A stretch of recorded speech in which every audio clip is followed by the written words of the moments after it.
This is Keys to the Shop, Founder Friday edition. Today we're talking with Diana Martinez of Calle in Los Angeles, California. Well, hey everybody, and welcome to another episode of Keys to the Shop, where we give you insights, inspiration, and the tools you need to grow as a coffee service professional. My name is Chris DeFirio, and I am so happy to be your host here at Keys to the Shop.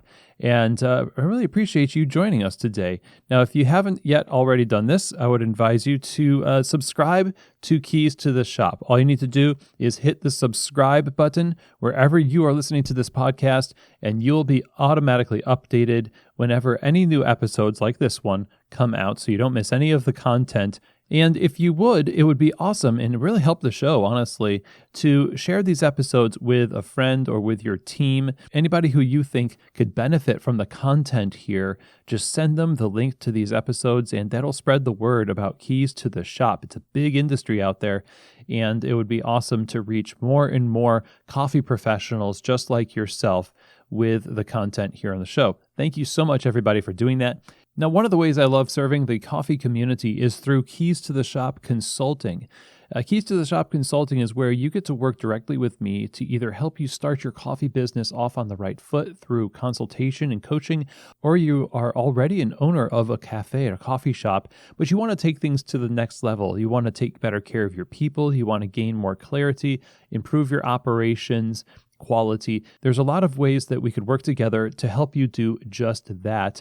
All you need to do to reach out is email me. Chris@keystotheshop.com is the email address. We'll set up a free discovery call, talk about what you've got going on, and how Keys to the Shop Consulting can help you. Again, that email for Keys to the Shop Consulting, Chris@keystotheshop.com.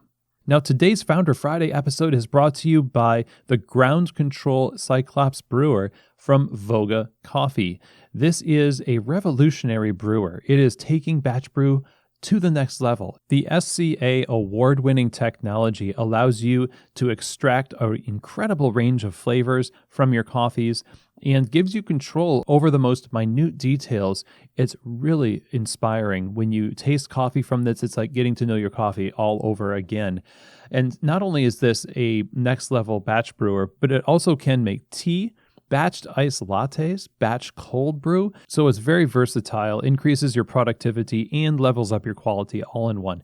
Check them out over at groundcontrol.coffee and find out more about this amazing machine. If you're looking to give your customers the best coffee experience and increase your productivity in the process, then I highly recommend you look into getting a Ground Control Cyclops brewer for your cafe. Again, find out more information over at groundcontrol.coffee.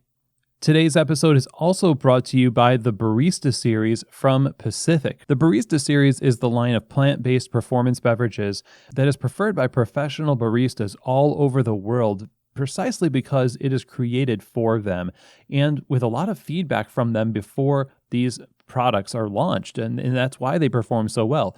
Stands up to the heat from the steaming process, creates amazing texture for latte art, and keeps the beverages taste focused on the coffee. So it's a balanced experience, and it's also a very delicious one every single time.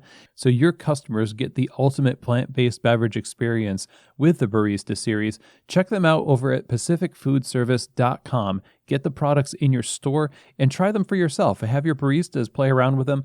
I think you're all going to be pretty impressed by what they've come up with in their extensive lineup of plant-based performance beverages. If you're interested in providing your customers the ultimate in a plant-based coffee experience, then I think you should be using the Barista Series from Pacific. Okay, everyone. Well, I'm excited for today's Founder Friday episode because today's guest is the kind of person who I think is kind of the epitome of integrity and really serving their community through what they do in coffee. We're talking with Diana Martinez, who is the founder of Calle in Los Angeles, California, and her story is just really inspiring. In her history in coffee, she has worked as a professional barista and shift lead, as well as working in a roastery, and all of this in her pursuit of opening a coffee bar one day. Her journey into making this a reality starts with a table on a sidewalk in her neighborhood, serving coffee to her community, and eventually to what is now a brand new brick and mortar cafe, all in the span of about 2 years. And it's been a wild ride, and one that I think, again, is really inspiring. She has so many great things to say and great information to share about her experiences getting into coffee, serving her community, founding and growing this business, and all the lessons learned along the way. Diana is one of these people who I'm really glad to see we have in the coffee community. So let's get right into this. I'm excited to share today's conversation with the founder of Calle, Diana Martinez. Well, Diana, welcome to Keys to the Shop. Really glad to have you on the show. How's it going today? It's going pretty good. Thank you for having me on the show. I'm actually really excited to be on here. I've learned a lot from Keys to the Shop. So I am so excited to be here on the show. Awesome. Thank you so much. Well, I'm excited to hear your story, and we were chatting a little bit beforehand about how you started this company amidst the pandemic, and I want to guess we should start there and say, how did you enter into, like, first the coffee industry, and then what were the seeds of Calle and its genesis? How did this all start for you?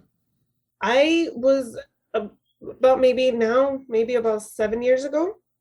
I had said that I was having a conversation with my dad, and he was like, well, what do you want to do in the future? Like what I was working for an herbalist, really good job, amazing pay, benefits, all the good stuff that a company can offer. Mm-hmm. And but I wasn't like completely happy. And so I was talking with my dad, and he was like, well, what do you want to do? I was like, I want a coffee shop. That's what I want.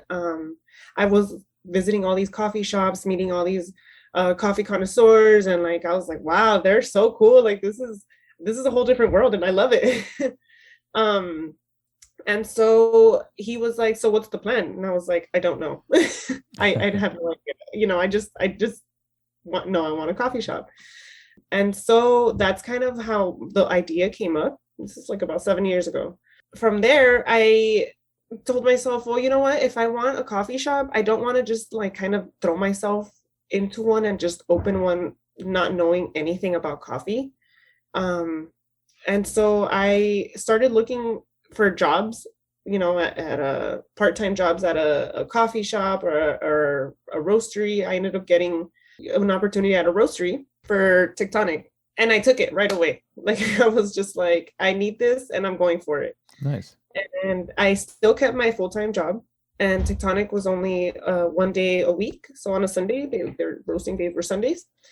From there, I was like, wow, this is so cool. Let me just go visit other shops. And I started following a bunch of shops on Instagram, and I saw that they were doing like community events, and they would have coffee cuppings and or just like gatherings for people that wanted to learn more about coffee or meet producers or importers and all that good stuff. And so that's how that was like my origin. That was how I got into it. And then I bought all the equipment for myself.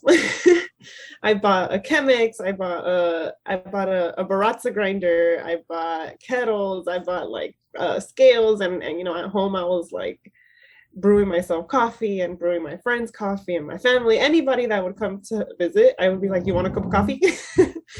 And that was my practice, like on my end. And then around 2019, I applied for a specialty coffee shop. I was like, you know what, this full-time job that I have is not fulfilling me, like on a personal level. I was just like, it's such a good job, but I'm just not happy because I don't see myself going anywhere with it. I would just be at a standstill. And so I applied for a specialty coffee shop, and I got the job. And this was also mid-pandemic. So a lot of people were either getting sick or, not going, like losing their jobs or like not being able to go back to work because of health reasons. And so I came in, I told them, I'm like, hey, I have open availability. I can work full time. If you need me to work crazy hours, like I'll work them. I want to learn coffee. And they were with it. They gave me that like an extensive training, and I kept moving forward from there. And I picked up so much. I learned so much, and I was just like soaking it all in. I was like, this is like what I need, because in the future, like in the 5-year plan, like a 5-year I had this whole 5-year plan. I saw myself opening up a coffee shop, a specialty coffee shop. From there, I met a friend that was also into coffee, and she was like, well, why don't we just set up on the street and kind of make coffee, And I was like, I am so down because I have everything, and if you're with it, like, let's do it. Right. And that's how it started. That's how it started. Mid 2020, so if I'm not mistaken, it was August of 2020. She had her own coffee gear and I had my own coffee gear, and all we needed was a generator. We got a generator together, and then we started from there.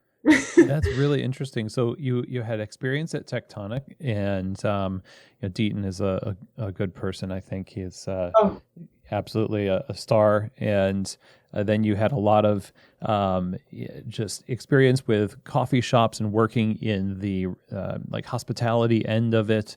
So it's really great that you came with all of this experience to the idea of opening your own place, especially that you have this 5-year plan. But at the same time, it's like when you say, why don't we just go on to the street and start this coffee concept amidst it's not just people getting sick and losing their jobs, it's businesses are closing. And I've talked to a lot of people over the years since then about, we don't want to start a coffee shop. This is maybe the worst time because look at all these coffee shops that are closing. I mean, what was that ever part of the conversation that where you're just like, well, maybe it's going to turn into a 10-year plan instead of a 5-year plan? Like, take me into that decision and how you just decided, well, no matter what's going on right now, this is what I want to do and I'm just going to do it. well, so I feel like I took that opportunity of, so at that time I wasn't even, I hadn't even thought about the coffee shop. Like, I mean, I had already thought about it, but it was like, 5 years from now. Mm-hmm. This was kind of more of like I want to offer the community coffee, because in my area where it's not, there's more it's a black and brown community. Mm-hmm. There isn't affordable coffee, there wasn't affordable specialty coffee shops. And I didn't like that. I was just like, well, I'm not feeling that. And, if these people, they're Spanish speaking or they're low income, they don't feel comfortable going into this like super fancy coffee shop, maybe I can do something for them. So that was my idea at the time. That was, the whole coffee shop. Yes, I wanted it.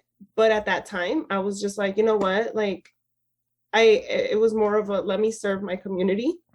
Let me give them something a little different, because a lot of the people that I was serving, or I started serving, were Central American, and well, I'm Salvadorian, and so I was like, well, some of the best coffee comes from Central America, so why aren't these people kind of consuming it? So that was my mentality at that time. It might have been a little naive, just because I was just kind of like, that's not fair. Like, I want to do it, I didn't even think about a full-on business at that time because Right. I was still working at the specialty coffee shop. I was at Demitas, and then I was also at Tectonic. I'm gonna serve my community in one way or another. I want to serve my community, and I also want to help back in origin, like back in El Salvador. I'm not made for money, but I feel like if I start, kind of pushing out Salvador. So we were working with a Salvadorian provider, producer, importer, and all that good stuff. Then we can, I can, that's going to be my help towards back in El Salvador. And I'll be giving them good coffee here in LA. And so the whole idea of like even opening up the shop wasn't there yet. It was just more of a, let me serve, let me spread the love. And so that's how it started. I was a little sketched because I was like, I don't know if I should go into a full-on coffee shop, because you're right, they are closing down. There's so many businesses that are like, they don't know, they're in limbo. They're like, are we going to stay open? Are we going to close? It was a rough time. And so that's why the whole coffee shop thing was not there yet. This Right. was when I started going to the street. I just kind of thought, well, I don't have the money to open up the coffee shop. I don't have the experience, I don't have the knowledge, but maybe this is the way that I can learn. And so where I started posting up, there was already street vendors and they had been there for years. And so I went to talk to them and I told them like, hey, so I have this idea and, I see that you guys aren't selling coffee and, I feel like, you're selling Salvadorian breakfast, like they would sell pupusas and they would sell typical Salvadorian drinks and all that good stuff. I was like, but you're not selling coffee and maybe we can kind of work together and, help each other out. Right. And they were like, okay, like, yeah, we like that. We like that idea. That's cool. If you want to post up right here next to us, you feel free and, we'll support you in any way we can. At that time, that was the idea, just pushing out all this like quality coffee and pushing it out at an affordable price. We started off very, very, very cheap. I'm talking about $2 a cup of coffee. Oh yeah. Yeah, that is cheap, especially these days. Yeah. And so but because again, like we didn't have overhead and we didn't have, we were like oblivious to what a real business was. It almost seems like your past of you said like the conversation with your father about wanting to have a coffee shop, and then you just took the opportunities as you found them and dedicated yourself to them. You seem to have had a history of taking the bull by the horns, so to speak, and taking those opportunities and just following them out of instinct and just integrity to what you thought. This seems right. I know it's right.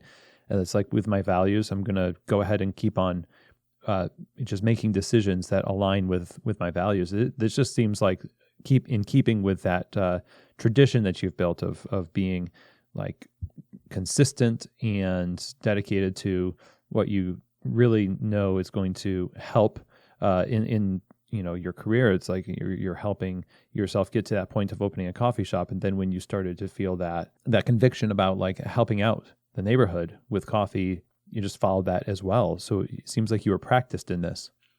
That's really what it was mainly about. My mission in the beginning was to serve the underserved community. That's what I was like. That's what I want to do, Feel that's why we had so much positive feedback and we had such a steady clientele from not even from the beginning, because in the beginning we would sell maybe like, I don't know, no more than $40. We weren't selling much, but I was still out there explaining to them like, hey, look, like we're selling this type of coffee, and yeah, maybe 7-Eleven is cheaper, but this is quality coffee and we're brewing it fresh and we're grinding it fresh and we're getting it directly from origin. I literally had like a whole speech memorized in English and Spanish, and I would tell them like, you just try it, you don't need any cream and sugar, because our in our culture we're so accustomed to coffee with a ton of cream or a ton of sugar. And so I wanted to change that for them, and I wanted to tell them like, hey, like Central America and all these other countries, they're pushing out, they're working extremely hard and pushing out this amazing coffee, and let me introduce it to you, or reintroduce it, because they come from coffee. Because they come to the States, or because they just don't afford it back home, they don't consume it. They forget about it. They just kind of do they go for the instant coffee, the fast coffee, or they go for corporates. Mm-hmm. Yeah, that makes sense. And so when did you start to see the tide turn on the mobile operation? So when you're posting up in your neighborhood to sell coffee, and it was at the $40 mark a day, and eventually it got better. And oh yeah, I imagine people, again, you said there's a loyal following. When did you start to see that happen, and how did you experience that? That started happening maybe about 2 months in, maybe 3 months into like putting up our stand every weekend at 6 a.m. We would be there from 6 to 12, and then I'd go to work right after. And so that's when I started seeing, maybe about, I want to say about 3 months exactly. That's that's when we would start seeing regulars, and people would be like, hey, we're here for coffee, or I'm gonna go get a breakfast, can you make me my coffee? And that was really nice. That was like, okay, cool, all right, we're slowly growing. And then again, so the person that I started with, she unfortunately didn't want to continue with the business or with our side hustle at the time. Because it was not easy work. And I was like, I totally understand. Don't worry, but this is something that I'm super passionate about. And this is something that I really am, I've already made connections, and I've already made friends, and we already have regulars. And so I don't want to let them down. And so that's kind of when my partner, he came into the picture, and then people started noticing that it was just me and him every weekend. And so they were like, oh, what's going on here? And I would tell them like, yeah, he's helping me. He pushes the generator from our house to, the main street. And they were like, oh, wow, we like that. Wow, you guys, like, we respect the hustle. And then so I feel like them noticing that, it was me and him every weekend, every morning, out there yelling like, we have coffee, there's hot coffee. Yeah, that's how we got their attention, and that's how we got their respect, and that's how we got their business.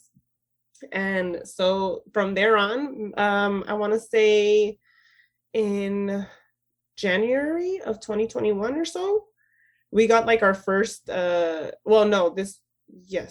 2021, we got our first our espresso machine, because before that we were just doing pour overs. We got an espresso machine, and then that's when the game changed. Like 2021 was like, okay, we got espresso, and so people were like, wow. You were really serious. Yeah, they were like, wait, are you really serving like cappuccinos and lattes, on the sidewalk? And we were, and that's when I noticed that, like, wow, this could actually be an actual business. It's not like, we're getting more clientele. We added more to our menu. We added syrups, and we added alternative milks, and because we were getting people from, just, I guess, that would find us on social media, and they would come out and be like, hey, we found you on Instagram and we wanted to check you out, and do you have oat milk? And at that time I didn't, and so I was like, but I started taking notes on like what people wanted, what they were asking for, and what they would expect from us. And so every weekend we would have something new, and then every weekend we would have someone new coming. And so I was like, okay, this is working, it's actually growing. And from there we started getting invited to do catering events. Oh, wow. Which is something that we had no idea like how to do, what to do. But I was like, if we're already pulling our stuff and setting up on the street, like what's the difference? We'll just be serving to a private party kind of thing. But I was very, very blind to like the harsh reality of like, no, catering is a whole different world. Well, let me ask, and I'm interested in the lessons learned there in catering. As you started to get more people showing up at your cart and on the sidewalk, was it a lot more people from the neighborhood, or was it people in LA that were seeking destination cafes from outside of the neighborhood? Both. Okay. Both. Because we were outdoors, mid-pandemic, a lot of people, they weren't doing indoor dining, or, like you said before, there was some shops that were closing down or just not opening because it was such a tough time. Either someone was sick, or they had to close down the shop for a few days and try to clean it up, or they just didn't have the staff to open up. And so people at that time, I would notice, we're supporting small businesses, or just kind of like startup businesses, pop-ups, and stuff like that. And so it was either people that were walking in front of us. We were right in front of a church. Mm-hmm. And so they were either walking somewhere near the church, or walking in front of us, and they would see like what we had, and they would stop and ask what we had, and I'd explain to them. And then it was also people posting us on social media. They would be like, hey, wow, there's a literally like a mobile espresso bar just set up right outside. Right. And if you are looking for coffee, these are the this is the type of feedback I would get. Like they would like be, if you're looking for coffee, go support so and so. They have their pop-up stand and they're there Saturday and Sunday. And so that little word of mouth or that little post would generate like maybe 5 new customers the next weekend. And I feel like that's what because there wasn't indoor dining and it was an outdoor space. People felt a little bit safer, and they felt like they genuinely wanted to support our cause and support our business, and especially like the community that I'm in. Like I said, I'm Salvadorian, and there's a good amount of the Salvadorian community where I live. And so they were like, yeah, like keep doing what you're doing. You're gonna do good. Just don't give up. And I'm not gonna give up. Like I like this, and I'm still working, but like I'll be here as often as I can. And so they were like, okay, yeah. So that was really cool. So to have like the community support, and also just kind of like the support of people that were seeing us on social media or hearing from us from friends and family, that was really cool. So we saw both. When you started to get these catering jobs, I'm guessing that there was a lot of logistical things that you needed to grow in, and you experienced maybe some challenges, but then it may have helped set you up to be able to take the next step, which we'll talk about a little bit later here about your brick and mortar. But how did that go? It was hard. I thought it was gonna be like easy peasy. I was like, oh, it's the same thing, we just kind of have to take our gear. But in all reality, like we didn't even have a little truck. Now we have a mini cargo van, but we only had like a sedan, a 4-door car. And so we were stuffing like the poor car with so much stuff in it. And I was like, man, hopefully our car doesn't break down or we don't mess it up, but we got to do what we got to do. And so the first catering gig that we got was for a funeral. The girl came to our stand on the weekend and she was like, hey, if you're interested, we'd love to have you cater this funeral. And it's going to be for about 40 to 50 people. And so I was like, oh, wow. Okay, well, I think I can do that. But, I didn't know how to price it because I had never done that. I didn't know how I was going to get there with the generator because I asked, do you have an outlet? And she was like, I think it's best if you bring all your gear. And so we were like, me and my partner were like, oh my goodness, how are we going to do it? We can't even fit the generator. It's so big. And, if it's going to be indoors, how are we going to where are we going to have it? And oh my goodness, it was just, but I had already said yes. And so I just was like, we got to make it work. And that was our first catering gig, and we made it work. And it was insane because we only have a one group head espresso machine. Mm-hmm. We expected like large volume. We just didn't think it was going to be all at once. So we were just, and we had such a tight space, and I'm pretty tall, and so is my partner. And so we were just kind of like, oh my, bumping into each other and, yelling out like, who ordered this? And we were just getting orders like left and right. And so it was not what I expected. I was like, it's going to be calm, people are going to go one by one and it'll be organized. And it was the opposite, but we made it work. Everybody was happy at the end of the night. And that was the first time I did a catering gig, and I learned so much. And so I said, okay, now that I know what it's like, let me work out some logistics for the next event if we have a next event, Mm-hmm. And that's what I did. I took notes, and I kind of just started like seeing what we would need and what could have been better, what we could have worked on, or we could have worked on better, and how we could organize better. And then we started getting more catering gigs around March. But then we were already a little bit more prepared. We got contacted by the Plant Chica, and she has a huge retail plant shop. She's already, she's had been in business for like 5 years, and she had a large following, and she was doing her grand opening. She was opening up her own plant shop. So she invited us, and so I said, okay, yeah, let's do it. I feel like we're prepared for it, and we'll, now we're gonna bring on a third person, which we brought on my brother-in-law to help us. We're gonna be more prepared. We're gonna be more organized, and so that's how it went, and it went really, really well. We did really, really good, and from just being at that one grand opening from the plant shop, we kind of blew up and started getting even more catering gigs. And in every catering gig that we got, we just kept growing. Like, we just kept getting better, like more organized. We ended up getting, my dad built us a coffee cart, and it helps so much because we would store milks in there, and we would put cups in there. It had shelves, and so we wouldn't have to be going back and forth to boxes, and that was like what kind of, the coffee cart is what kind of caught a lot of people's eyes. And then we started getting contacted to do like award shows. Oh, wow. Yeah, so we did someone that we met at the plant shop, she contacted us and was like, hey, I saw you guys at the plant shop, and we have this opportunity for you guys to serve at the BET Awards.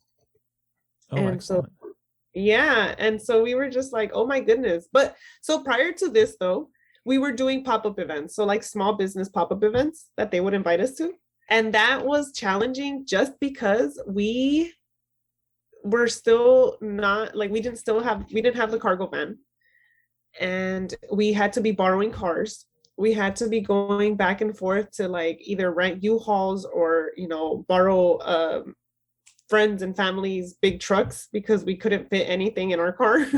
Like our equipment had grown so much, like it was just impossible. We were like, oh my goodness, how are we going to do this? Like we need a bigger car. And so we saved up like crazy during those pop-up events. Like we were like, let's just do all of these events that they invite us to, and we'll save up every penny, and let's invest in a bigger car, because if we don't get a bigger car, like we're never gonna, like we're gonna be at a standstill. We're gonna be wasting money on renting cars, on gas, having to fill up people's car tanks, their gas tanks, because we weren't just gonna be like, hey, thanks for the car, and give it back to them on an empty tank. And so through all of that, we were just saving money, and then we got the little mini cargo van. And then that's kind of when we were like, okay, I feel like we can do bigger events. And that's when those opportunities got presented to us, the BET Awards, the Emmy Awards. We did this other award show that was for an opera, like an opera concert. That's kind of how the business actually grew. That's when I was like, oh my goodness, this is an actual business. Because before that, I was just like, no, we're just a pop-up, we're just we just pop up at different events, or just pop up on the sidewalk and sell coffee. That was my idea. I was still kind of like, this isn't a business. This is just a side hustle. This is for fun. Well, it comes with a lot of challenges. The idea of growing into this business now, it would have been a lot easier, quote unquote, easier to stay small and predictable and not take on those challenges. Was there a certain point at which after you started to say yes to more events and started to make decisions to keep going in the direction of growth, where you were sort of where you started to seriously say, okay, well, this is actually the 5-year plan. This is morphed into it, and I fully accept this now. Versus, yeah, we can do this, we can do that, and it's just kind of like a different version of what we were doing. So I guess my question is at what point did your mindset transition to the full-on business and even the 5-year plan to have a coffee shop versus just different versions of the pop-up? still working both jobs, the coffee shop and Tectonic at this time through this whole time. Mm. Yeah, so I hadn't stopped. I was working full time at the shop and then part time at Tectonic, and then I would do the pop up, before work, and then I'd go straight to work. I'd just go unload everything at the house and then just go straight to work. The same thing with Tectonic. They worked with my schedule, and I told them like, hey, I was a shift lead at that time, and I told them like, hey, so I have this project, and it's I am wondering, if I can step down from shift lead and just kind of come in for the closing shift instead of, opening up the roastery and doing all this work for them. And they were okay with it. They were like, yeah, that's okay. So I was working part-time there, full-time at the shop. But at the shop, it was just like, I wasn't vibing with the manager that was there at the time. And even though I loved the job, like to this day, I'm really good friends with customers. I'm still good friends with employees, but just the manager that was there at the time, we kept bumping heads.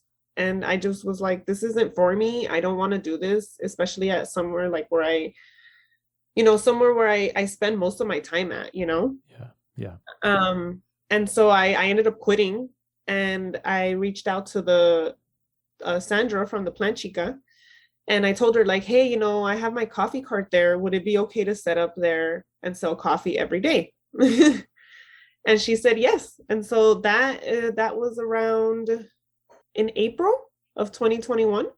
I quit my job. And then I right away started setting up at the plant shop every day.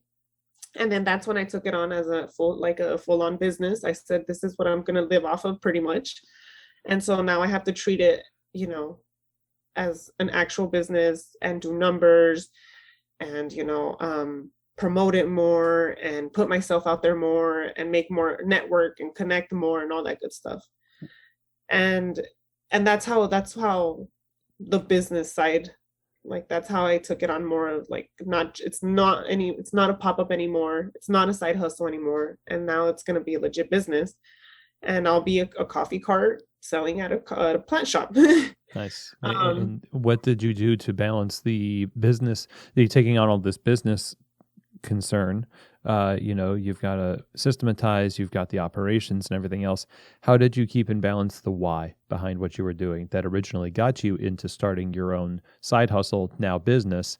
How did you balance it so that the worries of the business didn't crowd out the purpose of the business?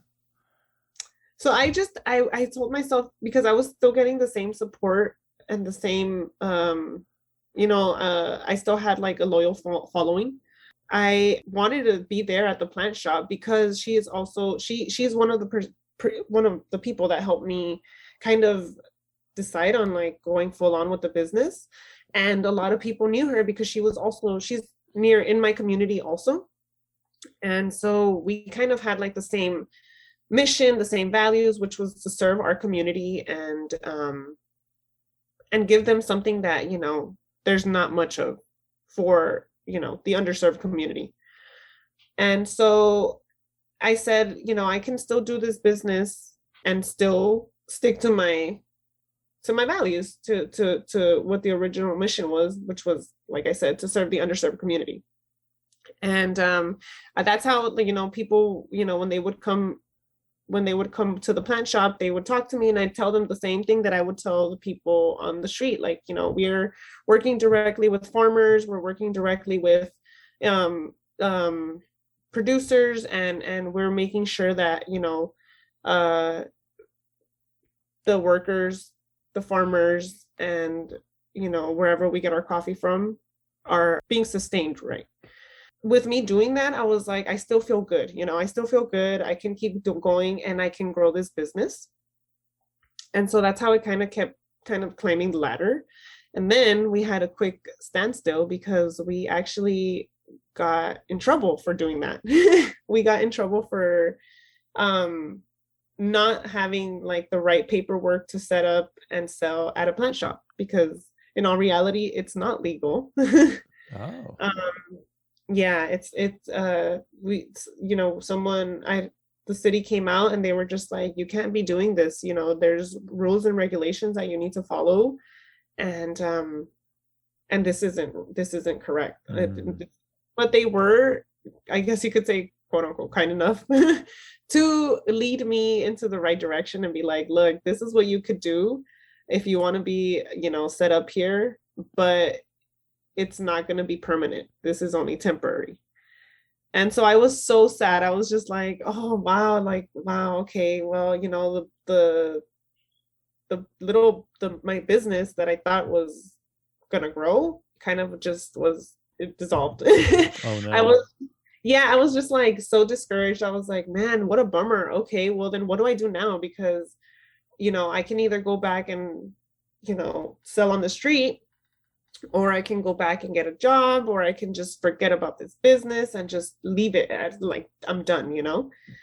But I actually kept it going. That actually helped me with kind of my 5-year plan, the 5-year plan that I had set for myself. That little hiccup kind of helped me make it more of a 1 year plan, because I, you know, all my friends and my customers and my family and everybody was like, no, don't let it get to you. Just, you know, use this as a learning experience, see what you have to do, and then move forward, you know? And so I did. And so then that's when the coffee shop idea was like, hey, you know, a few years ago, I did say I wanted a coffee shop. And so maybe I can start, actually, now that I know what running a business is like, or I thought I knew what running a business was like. Maybe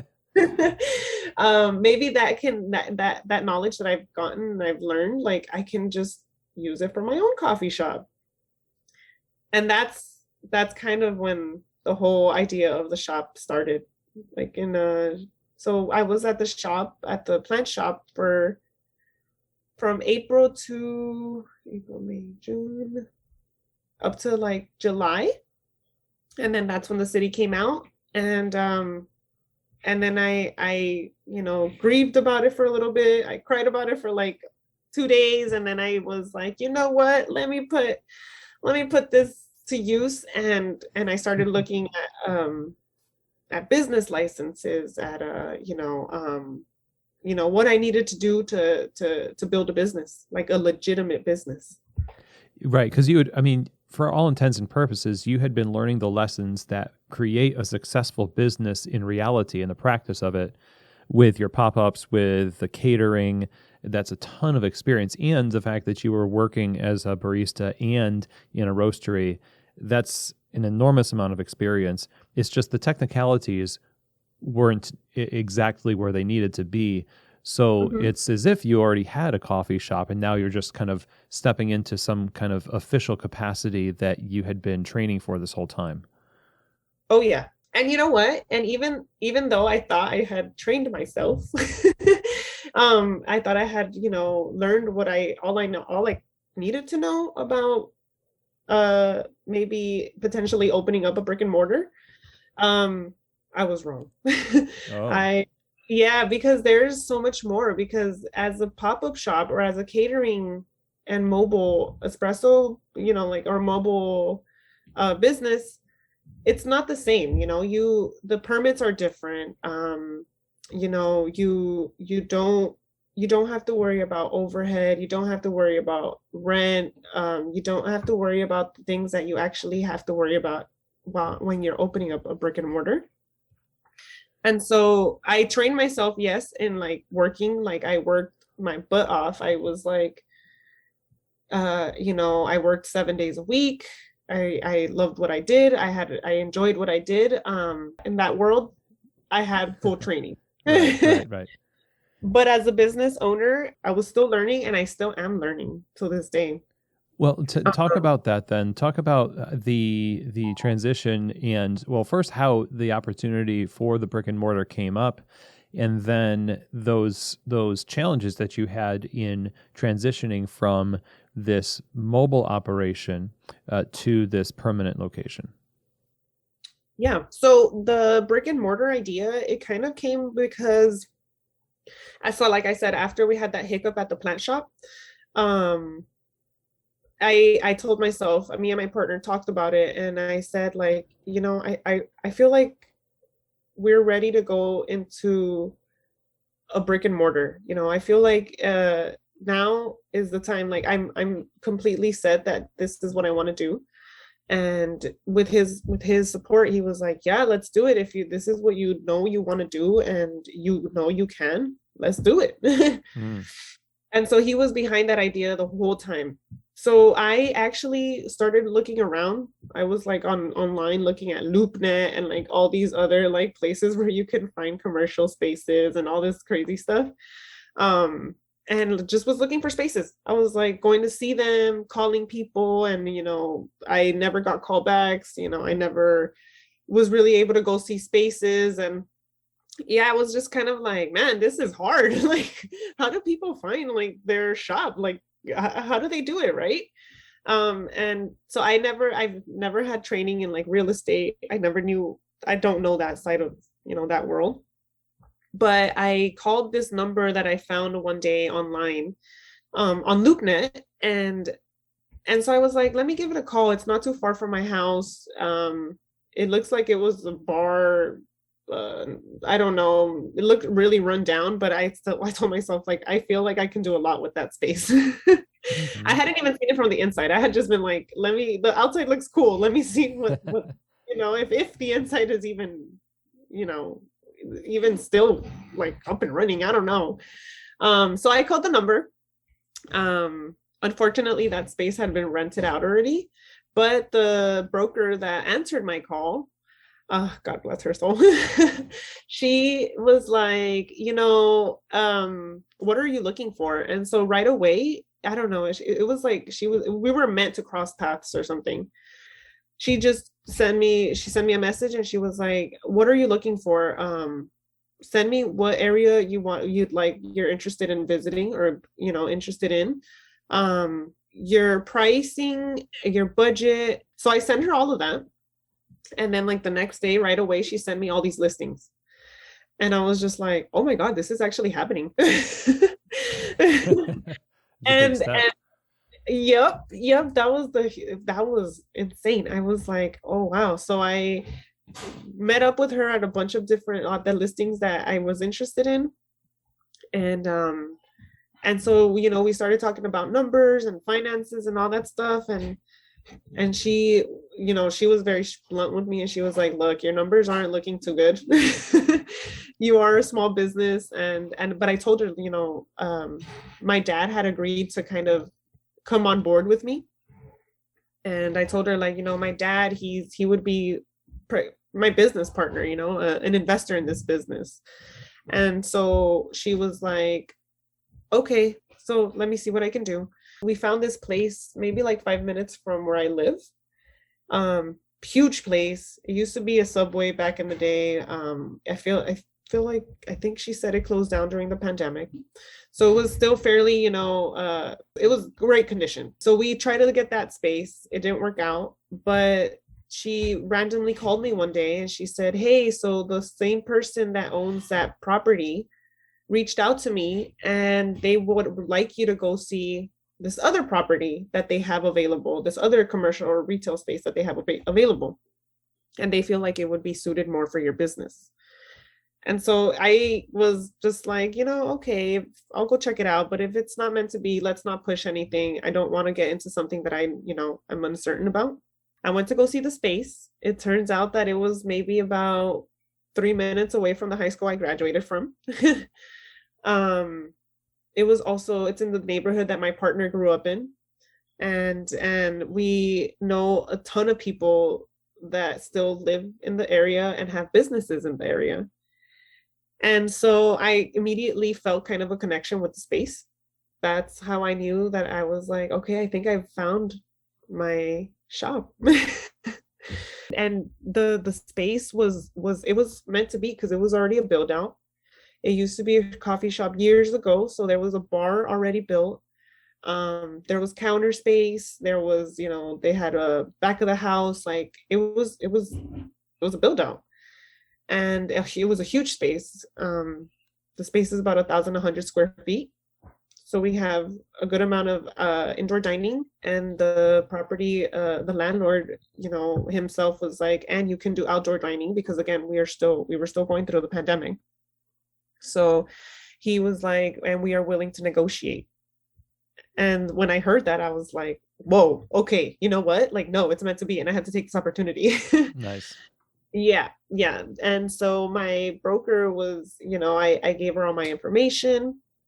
And so we gave them our plan, like, well, this is what we can do. And, she pushed it in. We waited to see if they would counter, if they would, say anything, and they didn't. They actually took our deal and gave us the full deal that we asked for. The only thing was that they wanted a business plan. And so luckily during the time between when we had that hiccup at the plant shop and finding that brick and mortar, I had been working on my business plan. And so when she asked for a business plan, well, she told me, the landlord is asking for a business plan and he wants to see what you have set. And so I sent them my business plan, and it couldn't have been better timing because everything kind of just like lined up, I got into this entrepreneur program that was teaching me how to run like an actual business. I had my business plan going, and we also had, money from like catering events saved up and all that good stuff. Wow. And that's how the brick and mortar happened. Well, that's great. I mean, you're very prepared, and the saving up, the just doing your due diligence with the business plan, and continually pursuing what it would take to fulfill that dream of having that space. That is so, like, all those things helped make it just work out right, and that it was meant to be in that situation. And you put in the work for all the time to see something like this come to fruition. It's just so gratifying. It must be. In the midst of that, though, now that you've got the space and everyone, you're happy with the way it all worked out. Now you've got to actually fill it up, and you've got to build it out a little bit on your own with your equipment, and you got to staff it. And like, how did you go about, after getting the space, actually making it so it was ready to open? So I have had so much help from my dad and my family and friends. My dad, he's a man of many talents. he knows a lot about fixing things and doing things. So when we got the space, it was like this, there was like dark colors. It was black, red, and gray. Ooh. Extremely like, yeah, it was very bold. And it was just not, it was not set for a coffee shop. I think prior to this, they told me it had been a sushi restaurant or something like that. And so I felt like the colors were set for like a sushi restaurant. I don't know. But they were very strong colors. And so I was like, no, this isn't what I see. So right away, me and my dad got primer, and we started painting the walls. That was our first step into like making it ours, like into making it what we envisioned, or what I envisioned. And we painted the whole place ourselves. It was very hard because I've never done that before. And after that, I was like, I have a deep respect for painters because wow, this is a lot of work. And that's how it started, with how we wanted it to look. And then machinery, throughout the whole process of like doing the pop-ups and the catering and all that stuff, I was buying like equipment that I would find, or that, friends or people that I knew were selling, like commercial grinders or, commercial batch brewer and stuff like that. And because I had already known that I wanted to do something, eventually have a shop. And I was like, well, if I have the money for it now, let me just get it, store it, and then, when the time comes, it'll be there. And that's exactly what happened. The espresso machine, though, that one is it's like it's special for me. Because my partner and I talked and we said we can either get like just, kind of a startup basic espresso machine, or we can go full on and get the espresso machine of my dreams. Nice. Yeah. And he said, we had already planned on, sometime in the next couple of years, either getting married or starting, a family or buying a home. But then he asked me, like, what would make you more happy? Like, an engagement ring or an espresso machine? And I said, an espresso machine. And so we went in on an espresso machine. We got the La Marzocco Linea Classic. And Nice. that's our baby. That's how we got we kind of put everything, our savings, everything we had into it, and we got that. Grinders, we've found OfferUp to be extremely helpful. And because some businesses were closing during the pandemic, we were blessed to find a bakery that had closed down, that was getting rid of everything pretty much. And so they gave us amazing deals on all their equipment, and even donated like racks and just whatever they did. They weren't needing it anymore, so they were just like, we just need it out of the space, and if you want it, it's yours. And so we were, yes, we were both like, okay. And that's how we kind of started getting more and more stuff into the shop. Staffing wise, the team that I have right now, it's a mix of family and also I would consider everybody family now, just because we're so tight. Like we're an amazing team. I have an amazing team. So I have my mom. She works on the bar with me. She also works at the farmers market with me, or whenever we have pop-up events still. I taught her how to make coffee. I taught her how to pull shots. I've taught her how to tamp the portafilter the right way so that she doesn't hurt her wrist. She went all in and was like, I want to work with you. And she got her food handler's card. And so she's up in the shop with me. And so is my partner, which he is, he's been my partner in this whole time. And so he knows how to brew coffee. He knows how to pull shots. He knows how to build drinks. And so he's there. He's amazing. Like he is like crazy about the shop. He wants to just kind of leave his job and like go to the shop. And I'm like, we have to take it easy. We'll get there, but like we have to it'll slowly get there. Mm-hmm. And we also have my brother-in-law that he's been helping us since we started doing the pop-up events and catering. And he's an amazing individual. His vibe is amazing. Like he's cool and collected. He's calm. He's, he works fast, and he can work well with anybody that we put him on bar with. And so we have him, and then we have our two other boys. One of them is actually a coffee mentor of mine that I met at Demitas. And he's the one that taught me how to taste espresso and how to dial in espresso and how to pull the right shots and, little things like that. Pretty like a coffee mentor. And so I told him like, hey, if you're interested, I have this opportunity and it would be amazing to have you on board. And he took it. Like he actually was like, yeah, I'm down. Okay. Nice. Yeah. And so I have him. And then I also have my other, his name is Isaiah. He was a customer of ours at every pop-up event that we would have at the plant shop. And he told me, if you ever need help, this was years, like maybe a year ago. He's like, if you ever need help, let me know. I'm super interested in working with you and learning from you and, kind of just seeing where I can help.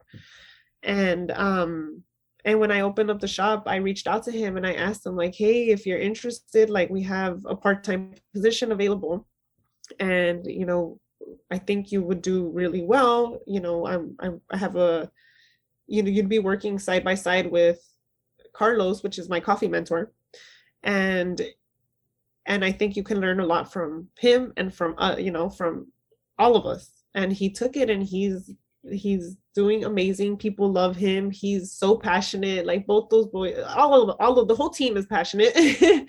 They're huge people persons, and that's a big plus for me because a lot of our business is built on customer service and loyal customers. That's I built my team. It's a mix of family and I guess you could say friends, but that have become family and that enjoy being at the shop. They like working there. They look forward to, being of any help that they can be. Well, obviously you have an amazing team, and the community support around you is huge. And Oh, now that you've opened this brick and mortar, how was the reception for your business now that this has officially happened? You've got a coffee shop, and I imagine it must have been a pretty good reception. yep. We've had really good reception. Like I said, I graduated from high school down the street from where our shop is. And so I know people that work at teachers and just staff that still work at the school. And so they spread the word. They've been super supportive. Um, I've slowly met other people in the neighborhood that have been wanting a coffee shop in the because there's nothing in that area. There's literally like a Starbucks maybe 2 miles away. But in that area, there's nothing. There's no coffee shop. There's no like little gathering area. Um, and so for them to like have something like that, they're just like, yes, this is what we needed. This is what we wanted. And so that's the feedback that I'm getting back. With the regulars, they like the vibe. They like that it's such a welcoming space, and they like that we are kind of they can see themselves in me or in my employees or in my family, my team, because we didn't start just we didn't come in and like with all this money and like all this fancy equipment. We came in super humble. We did introduce ourselves to the neighborhood. We are very respectful of the neighborhood, and you know make it very clear to the people that live in the area that we're there to serve them, and that our space is very, very community based, because we are from the community. So I feel like that's why we've been getting such good foot traffic. We have had really, really good days. And also we got a little bit TikTok famous.